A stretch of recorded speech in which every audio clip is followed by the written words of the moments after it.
Humans have a love-hate relationship with change. We need it for growth and variety, and yet we hate the upheaval it brings into our lives. Resilience seems to be the answer. So let's explore a new kind of conversation where we look at the turbulence of change and the resilience that enables us to not only survive it, but to truly thrive from it. I'm Paula Shaw, life transition expert, grief counseling specialist, and author. I'll be spotlighting influential people on this podcast, people who have taken the steps to change it up. So join us as we share valuable information to help you navigate the rocky waters of change. Come on, jump on in.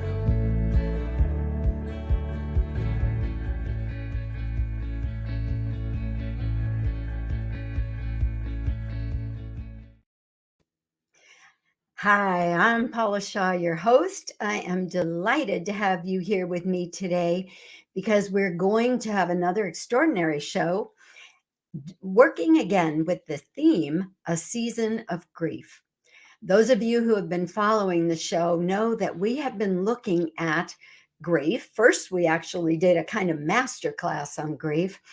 And so we could understand what it was, how it shows itself, what it does to people, and what we can do to help those who are dealing with grief.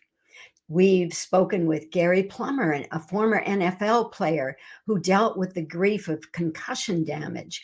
We talked with Jenna Mendez about the grief of foster youth. And last week, we spoke with Jeff Ginsberger about dealing with the grief of Navy SEALs and NFL players who are trying to find themselves in life after those particular careers. Today, we're going to be looking at another kind of grief, the grief that evolves from trauma and abuse. Those are really, really difficult and very present kinds of experiences for too many people in our population.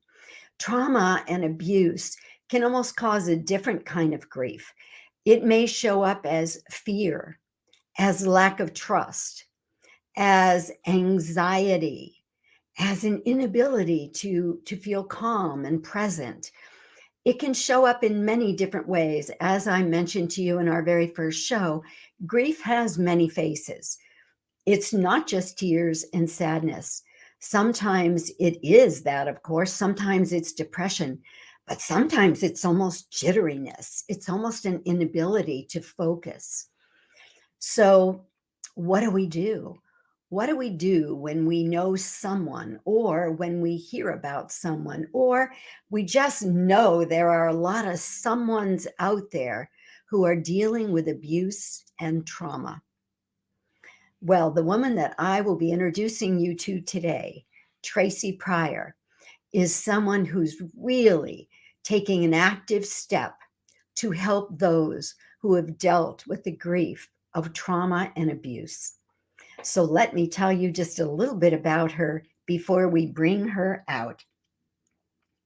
She has had a 26-year career as a public prosecutor. She now serves as the chief district. Oh boy, I'm blowing that. Let me start again. That's a big title. She serves as the chief deputy district attorney. I'm going to get that right before we're done, Tracy. She is the chief deputy district attorney of San Diego County. And she has the huge job of being the chief operating officer of a facility called One Safe Place. And I'm telling you, One Safe Place is an amazing, amazing facility. It's 44,000 square feet. It is a huge operation. And that's what I'm really wanting Tracy to share with you today, because it would be my dream if every city in America had a facility like this. And I want to talk to Tracy and have her tell you exactly what it's about, who it serves, and hopefully many, many other people will hear about this. And if their city doesn't have a facility like One Safe Place, boy, get out there and start marching and let's get one, because every town, every city needs a place like this. So without any further ado, let me bring on the lady who really knows all about One Safe Place. Tracy, please join me. Hi, Tracy. Hi, Paula. Thank you so much for having me. It is my pleasure, and I apologize for absolutely butchering your title. Oh my God. No, that doesn't matter to me. It's funny, at One Safe Place where we work, we have a sign on the door that says, "At One Safe Place, we leave our egos at the door." So titles mean nothing to any of us that work in this field. We're just wanting to help these families. So I love to. love that. I love that. So, first of all, tell us a little bit about you, Tracy. What's the backstory on Tracy Pryor? Oh, well, thank you. I'm a native San Diegan. Wow, that's rare. I grew up, way to college and law school, and my parents said, being in San Diego, you're not going to sit around and go to the beach all day. You've got to go and get a job for 20 hours a week and volunteer for 20 hours a week. And so, in that 20-hour a week volunteer situation, I volunteered in a restraining order clinic, and I started to meet victims and survivors of abuse and trauma. And I was caught by them and taken by the resiliency, to use that word that was in your opening promo. I mean, the bravery, the courage, the fear, the anxiety, the not knowing how to get to that next step. And I was called to help them. And so part of my journey was to go to law school and become a prosecutor who stands alongside victims and survivors of abuse and trauma, to try to help them realize that there is hope. Mm, wow. So, this is more than a career for you. It's kind of a mission, isn't it? Well, it's interesting. I do think I'm called to the work. I think that all the people who do this kind of work, my fearless leader, I'm one of Summer Stephan's chief deputies, and I have great role models. Yeah, she's a 30-year public prosecutor too, and sometimes people think as prosecutors and it's just the courtroom stuff, which is very important, and that's where you hold people to account, and you need to be fair and equal with your justice. But then there's this whole other part of it where you just meet these victims and you meet survivors where they're at, and hopefully give them the courage to keep moving forward and get to the other side to finally thrive. So, tell us a little bit about who are the victims that are served by One Safe Place. Sure. One Safe Place is a one-stop shop for victims and survivors of abuse and trauma throughout really anywhere. North County is where the center is located. But we've had victims walk in our doors just this week. One was escaping abuse from Stockton. One came from Michigan. One came from Texas. One came from the East Coast. And what happens is it is a refuge. We want it to be a place of hope, healing, and justice. And so victims walk in our doors and they're greeted with a case care coordinator who will go over their risks and needs. What is it that brought you into our space today, and how can we help you get to the other side? So we'll serve anybody that has a connection to trauma, and most typically that is domestic violence, elder abuse, sexual assault, child abuse, human trafficking, labor trafficking, and crimes against children. It is typically, but we also serve kids. We've served plenty of folks who've been bullied. We've served, folks who've had kind of what we call derivative victimization. Their families have been caught up in the crossfire of abuse, or they're victims and survivors of violent loss. So, do people from your staff go out into schools or to groups and talk about One Safe Place, or talk about abuse or trauma? We do. Part of the goal and the value is really to get the word out. And so just this last week, I had the honor of speaking actually at Canyon Crest Academy High School. They have a social justice class. And I was just inspired by these kids, grades 9 through 12, to be able to talk about a good criminal justice, responsible solution to things like homelessness, abuse. We want to tell youth and anybody who will listen, that one person's adverse childhood experience does not have to be their destiny. If they are caught in the crossfire of abuse at home, or if they experience abuse as an adult, that doesn't have to define them. It's part of who they are, but there is help out there. Oh, that is just beautiful. I really love that, because I think so often people feel that once they're damaged goods, so to speak, that it's all over, that their life is doomed, so to speak. And so to hear that you're trying to turn that around, even on the level of the students, so that they turn into the citizens eventually who understand and believe that's huge. Well, and just flipping the narrative, the idea of somebody feeling that they're damaged goods. That's what trauma therapy is for, is to get in there and flip that narrative to be absolutely focused on the person who did the abuse, not that you are damaged goods. And so a lot of it's about the word choices. We call the individuals who walk in our doors guests and members. We want them to feel that they are a guest in our home or a member of something larger than themselves. Many people have been abused and traumatized, have been beaten down their whole lives. They've never thought that they could belong to something. And of course, they have felt like the choices were all taken away. So I think it's important, even in just how we speak with one another, come with language of respect and empowerment, and not, making them feel like their abuser has made them feel. You surprised me when you mentioned to us that you took in people that were not from San Diego County. I think that's amazing. So this is truly like a sanctuary for people who have dealt with abuse and who are going through some probably awful trauma in their lives. So that might be a good place for us to talk about, how are the services you provide paid for? Sure. Great question. The Family Justice Center model is actually started 20 years ago. One of our pioneers in San Diego, Casey Gwynn, started the model, and there is the very first Family Justice Center in the world in downtown San Diego. And that model was replicated across the world. There are now 190 of these in 15 different countries. And the concept is that the payment, there's no payment. These services are free of charge, no cost to the victims and survivors. And so the way that they are funded is a combination of things. Ours in One Safe Place is funded by what we call Prop 172 funding, which is public safety monies that get to come to counties. Other family justice centers have a combination of public-private partnerships or grant funded or nonprofit, foundationally funded. And so we are grateful to have 87 different partners at One Safe Place. Wow. In a couple weeks, that number is going to go to 90 because 3 more partners are kind of in the pipeline that we're working on here.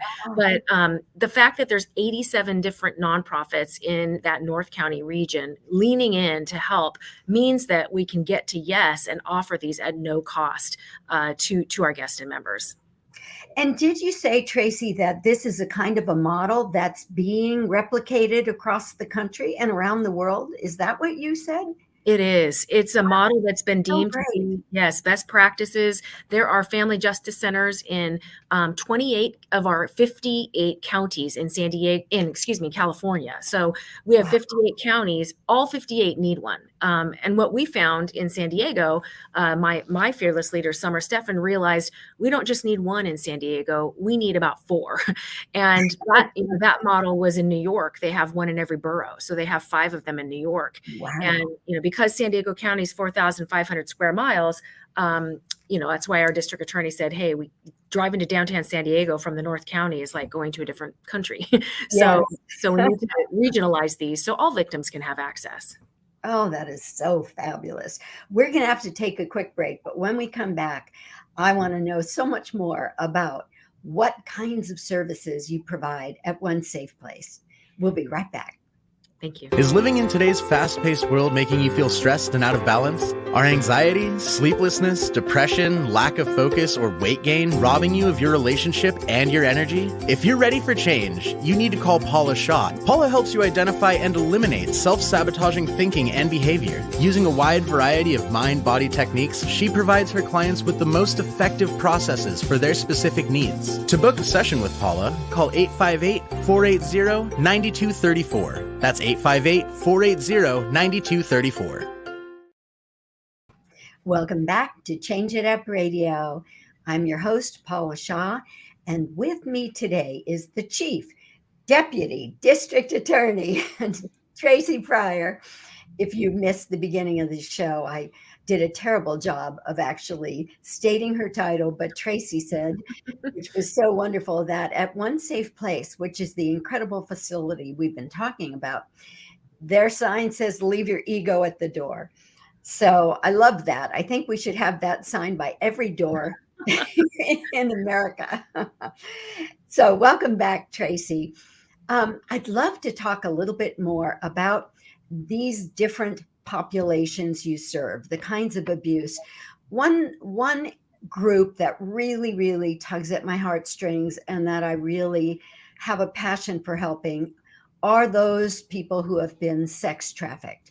And I know that at One Safe Place, we often think of these as women, and I know the majority probably are, but there are actually men who are being sex trafficked as well, right? Absolutely. And boys. That's one of the awareness topics that in January, which is Human Trafficking Awareness Month, many of the nonprofit organizations and also at One Safe Place really tried to get that information out, that, this is happening right now to men and boys. And, for some reason, our society, it's more comfortable to talk about women as victims, but we can't think that way. All genders, all gender equality, genders and gender identities are trafficked and abused, and so we have to think of this way more globally, way more inclusively.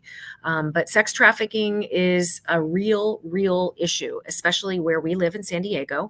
The numbers are astronomical, and we have to keep getting the word out through awareness. I think in middle school, high schools, even elementary schools can do small, age appropriate kinds of lessons, such as healthy relationships and talking about relationships being freeing and being comfortable and not being uncomfortable. And we need to start getting the word out early to kids about what healthy looks like.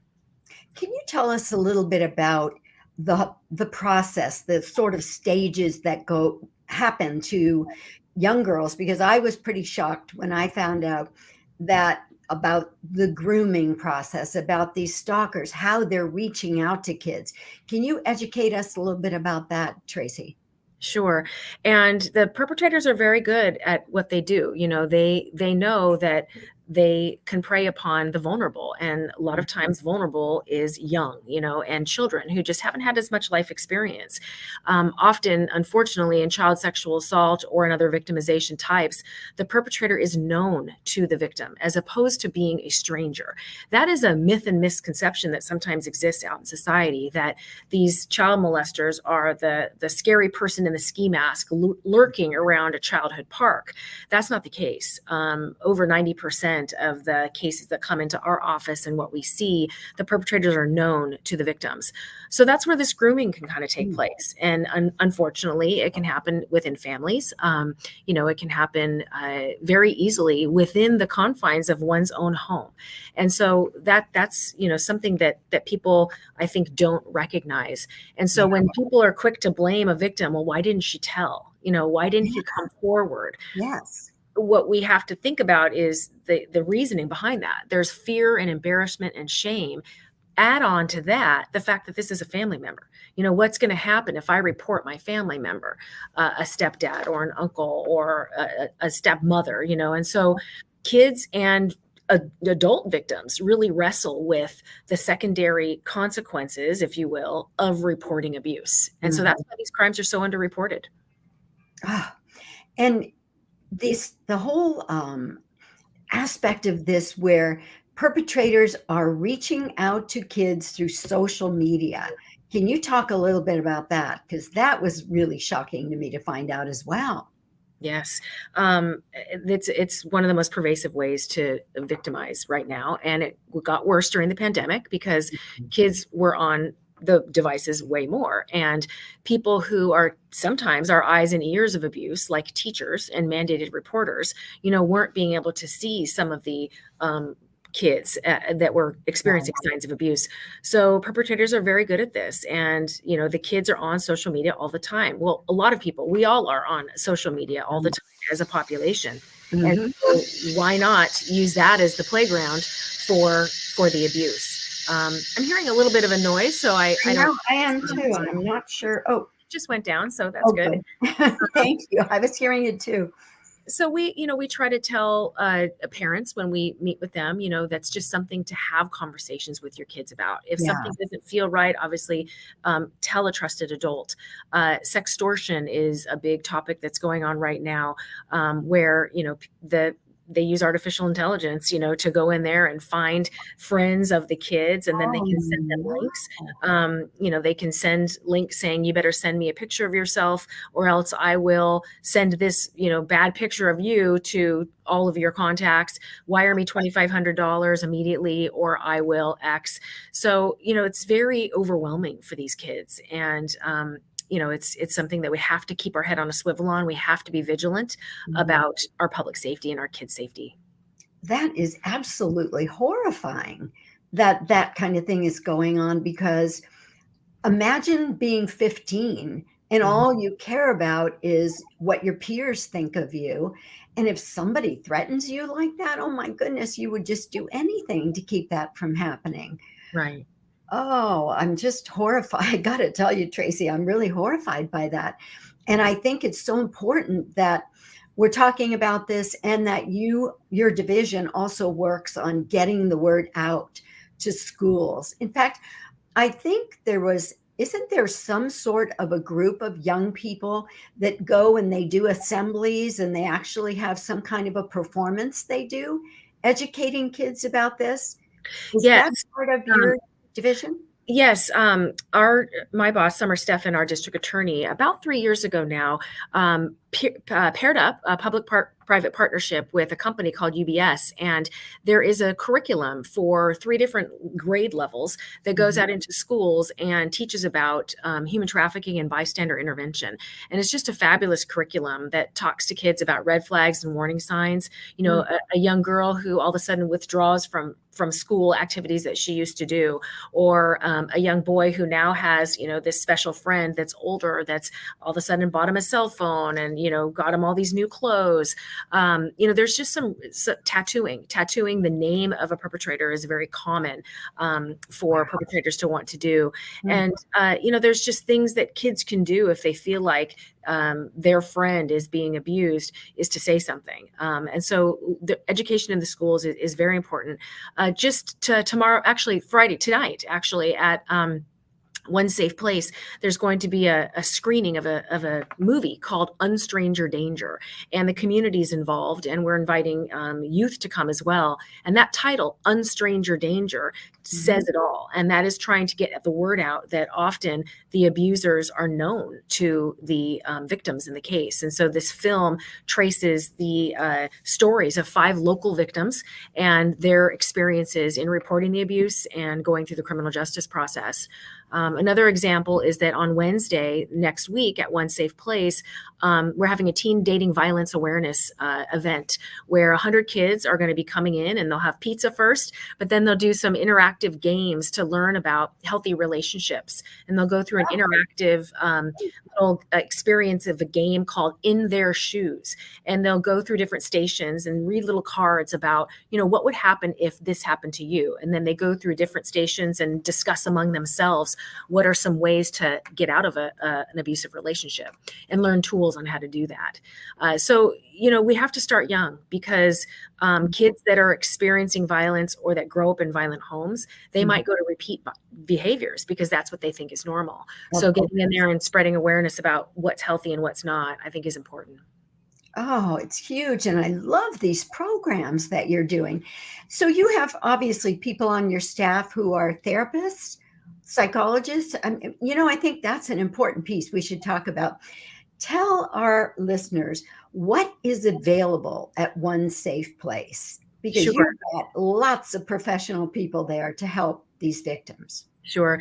We call it a village, a collaborative response model. And so when the victim or survivor walks in our doors, our guest or our member, first we just, ask what kind of brought them to the center, and then the village can amass. So the kinds of services that are inside One Safe Place are everything from, for instance, legal services. Many of the guests and members are seeking a restraining order. So we have a full legal services team, lawyers on site that can help somebody get a restraining order and fill out the paperwork. work, and the victim can stay in the comfort of one safe place and not have to even go to the courthouse, because we have a remote courtroom on site where they can, like we're doing today, beam in or zoom in to a proceeding, an actual court proceeding, with a therapy dog at their side and a comfort support person, in standing in empowerment with them. So that's one service, legal services. Others is therapy. One of the key aspects is to try to get our victims and survivors into therapy as soon as we can. Therapy is trauma therapy, and it's really based on cognitive behavioral therapy and some other type of modalities that really try to reduce post-traumatic stress disorder symptoms, PTSD, and also help kids recognize the red flags and warning signs, and that they're okay. That it's okay to be not okay too, and to just kind of go through these processes with a trained therapist, so that they can find that, their, we call it their ACE score is not their destiny. An ACE score is something that's an adverse childhood experience that's happened to them. And the statistics show that most of the kids who walk in our doors are going to have an ACE score of about 6 to 10. That means they've had 6 to 10 adverse childhood experiences in their background that make them, unfortunately, statistically, they'll have poor health outcomes if we don't get in there and really respond with care and comfort and therapy. Oh, I'm so delighted to hear that you have that available. And I want you to talk more about the other services that are there when we come back from this very quick message. We'll be right back. Paula Shaw here. I'm thrilled that LifeWave phototherapy patches, which use no drugs or chemicals, have become a part of my life and my business. My family and I all use their wearable patch technology, and the results are life-changing. My parents in their 90s used the X39 patch, which activates stem cells, reverses aging, and improves the function of every area of the brain. I love X39 because I can work out with the 30-year-olds with no problem. And it's erased my fine lines and given my skin a youthful glow. LifeWave patches use a patented form of phototherapy, frequencies of light, to safely boost health and wellness at the cellular level. No drugs. To learn more, go to my website, lifewave.com/safe health. That's lifewave.com/safe health. Welcome back to Change It Up Radio. I'm your host, Paula Shaw, and with me today is Chief Deputy District Attorney Tracy Pryor, and we are talking about one extraordinary place that is known as One Safe Place. It is a county facility that serves people who have been through trauma and abuse and human trafficking, elder abuse, and domestic violence. So Tracy has been telling us about what services are actually available there. There is medical, legal, they even have a courtroom on site that they can zoom into the courtroom without having to go into an actual courtroom. And there's so many other things as well, Tracy. One of my favorite things when I toured this facility, which I have to tell you is not only incredible in what it offers, it's beautiful. It's so well designed, Tracy. It's so appealing to walk into the center. Is there a story behind that? Was it designed originally? I mean, there are beautiful images on the walls. The children's area is incredible. What's the story behind that? Thanks for that feedback, Paula. And yes, there is. The intention of the center was very thoughtfully designed. We had focus groups actually with survivors of abuse, and we also went to research. There's quite a bit of nice research in hospital settings that talks about if the context and the environment of the center or the hospital or the facility is positive, direct patient outcomes can be improved. And we know this with victims and survivors of abuse. There's also some research that discusses nature and the fact that healing can improve with lessons of nature. And so in our center, all the design elements were thought thought about ahead of time greatly. From the natural plants, we have 642 live plants in the center, to the actual real wood. There's real timber in the center. We pump in what we call ambient noise or white noise in the background, just for a calming effect. And the graphics on the wall are all lessons of nature. We want to bring lessons of healing from the outside into the inside. So for instance, one of the graphics on the wall is a big picture of bamboo, and bamboo is a very resilient plant, a resilient grass. And so the therapist can kind of use those and incorporate them into the modalities of therapy, and talk about resiliency and talk about hope. So yes, the center was designed with victims and survivors in mind. We want them to feel immediately comfortable. Our welcome hub is designed to be like a living room. We give them choice, tell them, here's the refrigerator, here's the coffee maker, we'll make you some coffee, but this is your living room, help yourself. And we want to give them choice. So yes, thank you about that. And the services, there are many more than just the legal and the medical. We have job readiness services, for instance. Some of our partners came in over the last few months and offered a 6-week course on how to build a resume, how to look for a job, and how to ace the interview. And so it started out with 7 survivors who had gone through services at One Safe Place. And just 2 weeks ago, we found out that one woman got a job with a range of $18 to $24 an hour. And she's now able to, get on her feet and provide for her family. So, we really want to bring the victim from that stage of being a victim to being a survivor to being a thriver. And so those job readiness services also complement some of the other services. We have nutrition classes, cooking demonstrations to teach families who might be food insecure, how to have healthy, sustainable eating, how to make $10 go a long way, how to provide healthy meals for your family throughout the week. Other services are homelessness related. Housing and restraining orders are our top 2 requests. Yes. And so we have a robust housing navigation team who helps survivors figure out what's going to happen tonight, what's going to happen in the next 6 days. And food. We provide our guests and members with about 6 days of food as they leave our care, because many of them go on to shelters or transitional housing before they kind of land on their feet. And then one of the last services I'll talk about here is haircuts. We have a Dress to Thrive clothing boutique where families can come in and get some new clothes to either take on a new independence in their lives, or get ready for that job interview, that court hearing, or just because they need some.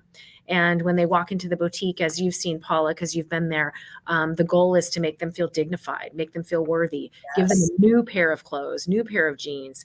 And then there's a little hair salon in there too, to lift them up and make them feel like $1 million. It's an incredible facility. And you know what I love about the clothes? The way they're all set out, it's like a real department store. You don't get a feeling that this is a bunch of donated secondhand stuff. There's not too much. It's beautifully displayed. I feel like everything that happens from the minute you walk through the door of One Safe Place is about creating dignity. It's about creating a sense of worth, because I know that with the people I've dealt with in my own private practice who have experienced trauma and abuse, the sense of no value that they walk in with, that this feeling that they don't matter, that no one cares, that they're even being alive doesn't really matter to anybody. You don't have that feeling from the second you walk through the doors at One Safe Place. Your staff are amazing. The facility is amazing. I think if the goal was, if somebody said, we want to create this safe place where people have all their needs met and they get a start on beginning to visualize life in a different way and visualize themselves in a different way, you've done it. You've really created that, Tracy. It's so beautiful. Well, thank you. And we had an army of a team to help us do this. It's a collective vision. It's the power of we, really. And because we have these almost 90 community partners, plus just an amazing care team, we're able to get to yes for many of these victims. Our goal is that, a survivor should get to thrive and walk forward without their past defining their future. And, we want them to know that, there's pathways forward. And we talk like that with language. We like to call One Safe Place a center, not a facility. Or we like to use words like I mentioned, the guest and member. We talk about hope a lot. We have hope coaches and we have hope moments throughout the center. And I think just even language and speaking with our survivors makes them feel that they are cared for. Now, are all the staff people there at One Safe Place, are they all professionals or are some of the people volunteers? How does that work? Sure. This army is made up of some are professionals, licensed therapists, licensed counselors, doctors, nurses, prosecutors, law enforcement detectives, and others are volunteers that, have spent careers in education. Or we had a young woman who heard about us and is like 19 years old and just wants to give back. We've got a whole army of volunteers who come from all different walks of life, some who have lived experience of being a survivor, and they just, like I say, check their ego at the door and just open up their hearts and their hands to help. And it's fabulous. Seeing I guess it's contagious. You walk around and people are just always wanting to help and really keep that laser focus on the family and on the survivor. And I think that's what is the magic behind One Safe Place. And there truly is magic there. Tracy, I wanted to get back to something for a minute. You mentioned earlier how people are so confused. Why don't these beings, whether they're male or female, who are being sex trafficked, why don't they get out?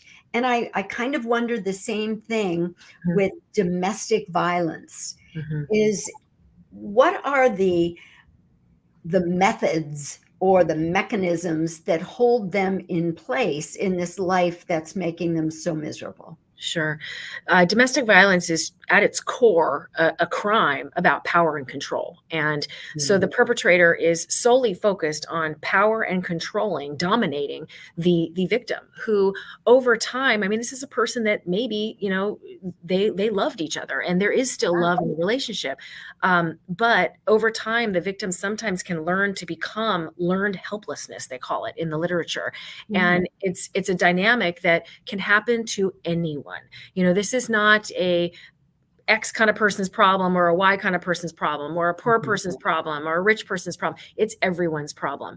And there are domestic violence victims that are at your workplace right now. There are domestic violence victims in your family. There are domestic violence victims all over. And it's a crime that does not discriminate, and it crosses all socioeconomical worlds.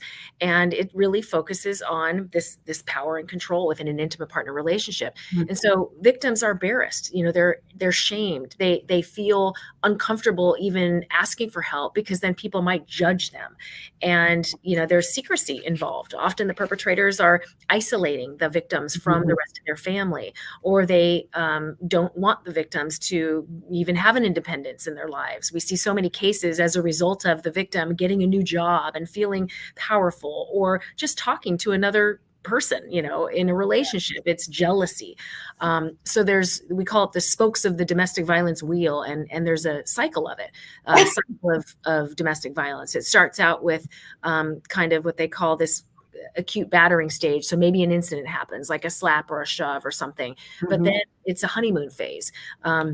There are different languages in the literature, but that's the time when the perpetrator will say, I love you, come back to the relationship. And, the victim is remembering the good times and gets back in the relationship. And then it's called the kind of walking on eggshells feel, where, it's just, wow, when's something going to happen? And it's a cycle that repeats itself over and over, and it often escalates over time.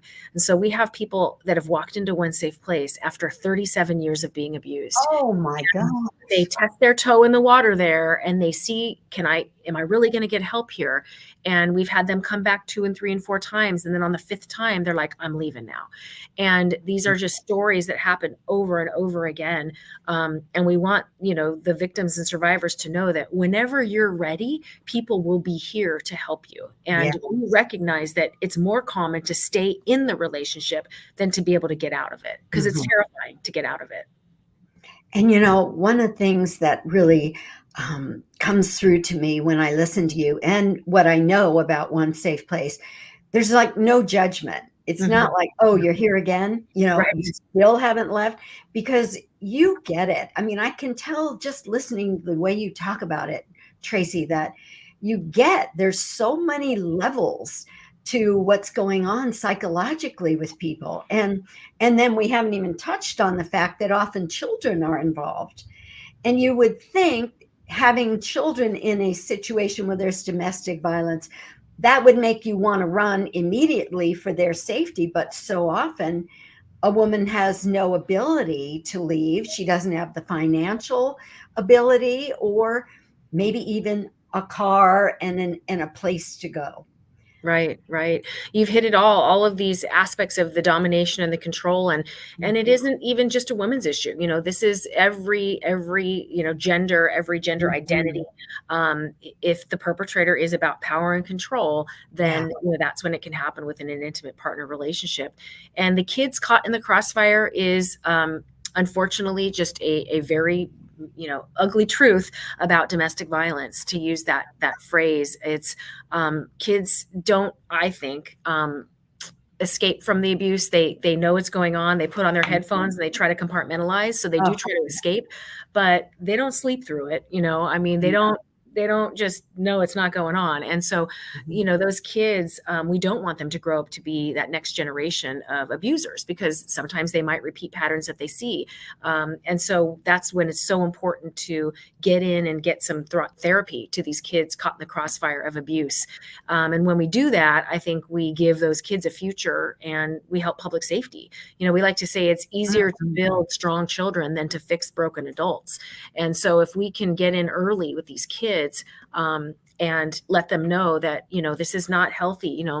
Daddies don't get to treat mommies like this, or mommies don't get to treat mommies like this, whatever the relationship dynamic is we want them to know that, that's not okay, Oh, I love that.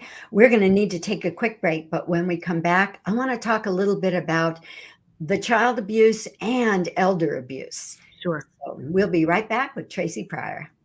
For those looking to improve their lives, there's nobody better to turn to than Paula Shaw. Paula helps people regain successful lives by identifying and eliminating self-sabotaging behavior using a multitude of mind-body techniques to identify and resolve their core issues. Working with a wide variety of healing modalities, she provides her clients with the most effective process for their specific needs. To book a session with Paula, call 858-480-9234. That's 858-480-9234. Welcome back to Change It Up Radio. I'm your host, Paula Shaw, and with me today is Chief Deputy District Attorney Tracy Pryor, and we're talking about an incredible center that exists right here in North County, San Diego, called One Safe Place, that serves people who have been through trauma and abuse. And I mean people of all ages. We've talked about people who have been sex trafficked. We've talked about domestic violence.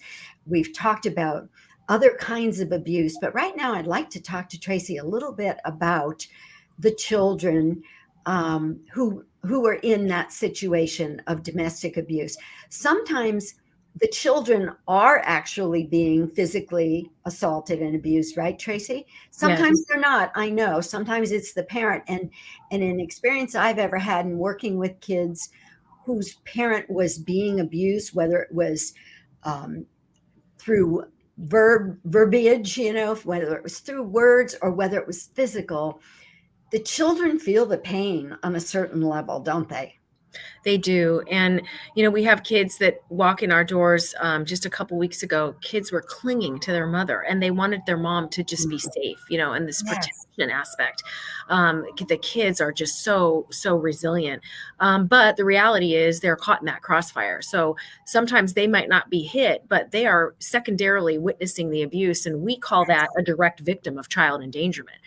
We train police officers, when kids are witnessing the abuse and seeing the aftermath of the perpetrator onto their parent, we need to be thinking of them as victims themselves of child endangerment and child abuse.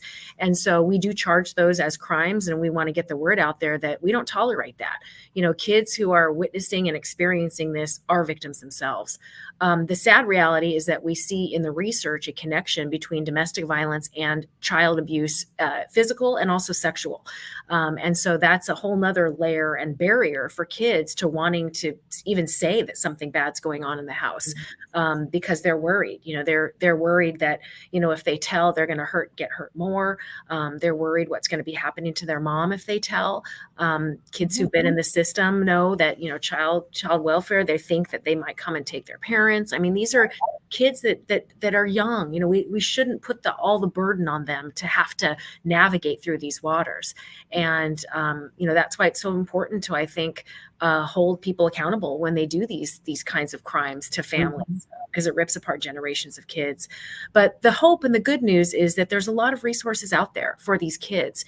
And when moms are brave enough to get out of the abuse, that's a great time for the kids to get therapy, to also recognize what's been happening to mom is unhealthy, and that we don't want to repeat these cycles. But it's also important for the kids, if they are so brave, to be able to tell if they're being abused, tell a trusted adult, because the system can come in and help. And it is so scary to tell that you're being abused sexually. Most times I pick juries for a lifetime, and we'd pick a jury in a child sexual assault case, and a juror would raise their hand and say, you know what, I haven't even told my wife of 60 years. But since you're asking me in a court of law, yes, I was a victim of abuse. And it's something that most people keep to their graves, quite frankly. They would rather not tell a soul forever than risk what they feel is the victimization stigma that exists out there for some, which is unfortunate. And you know what? I know personally how huge that is, Tracy. And having experienced it in my own childhood and having gone years without ever telling even my parents. And I think for some of us, it's that we think there's something bad in us that made it happen, especially if it's a trusted family member or a friend, something like that. And when you're young, you don't understand. You don't realize that this person is sick or this person is a perpetrator. Because children naturally are egocentric thinkers.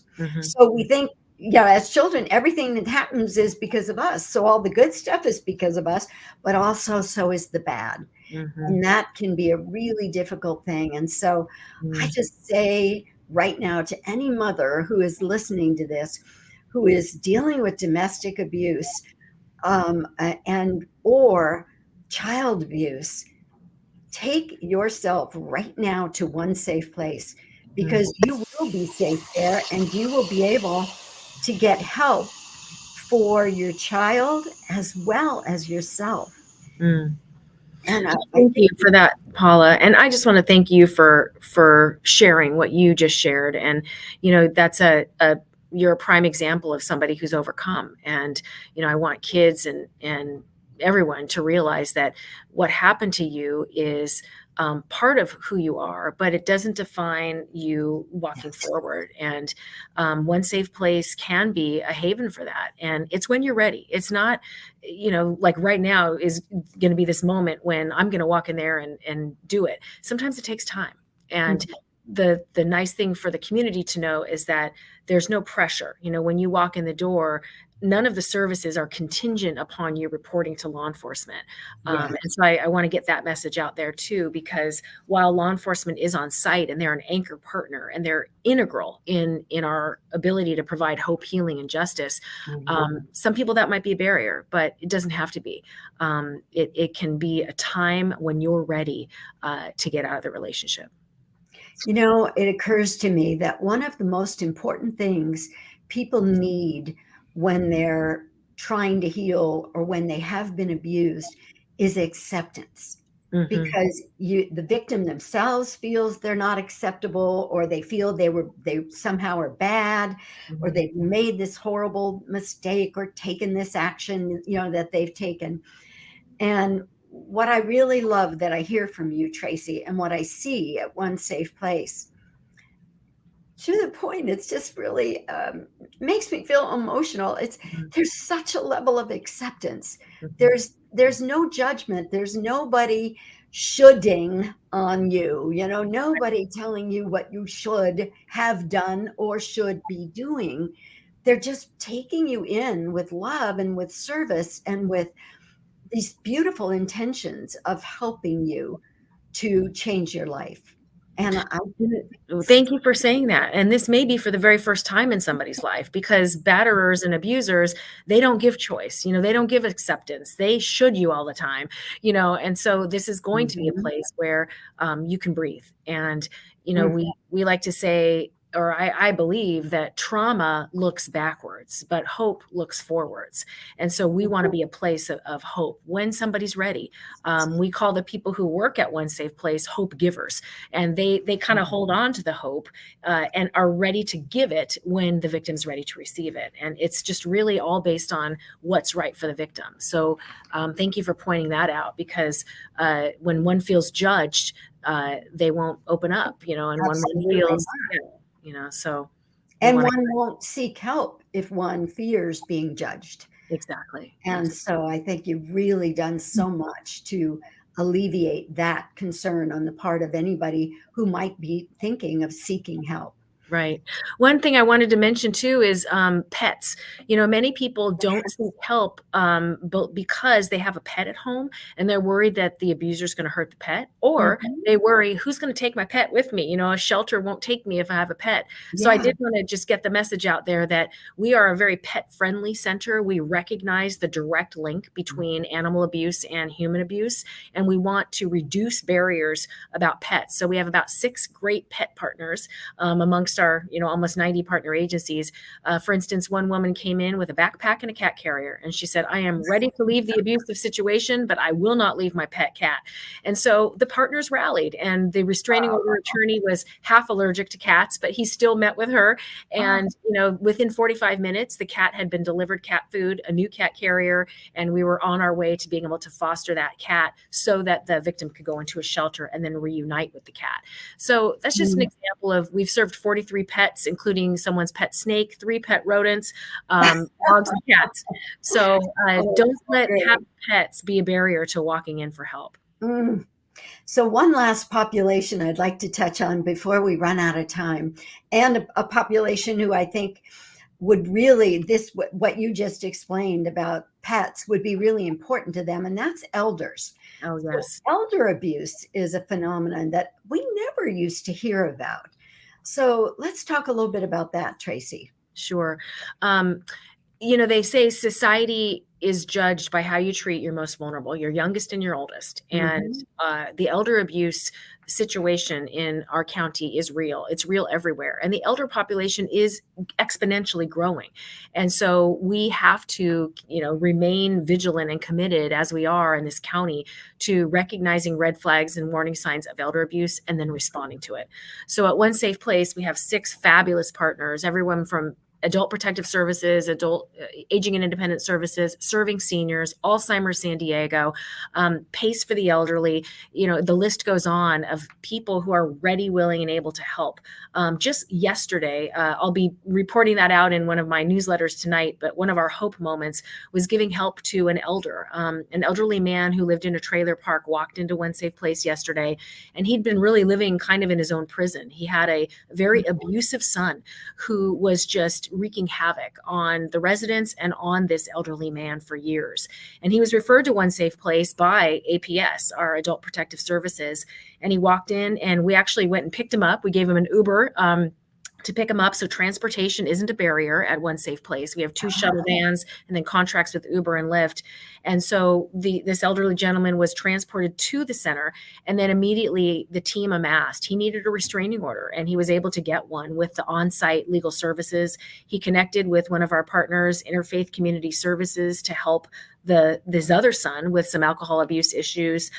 He started visiting, some of our other partners yesterday, and he's going to be transported, back to and from home to keep continuing on as a returning member. And he left just with this smile on his face that my team reports, was worth $1 million.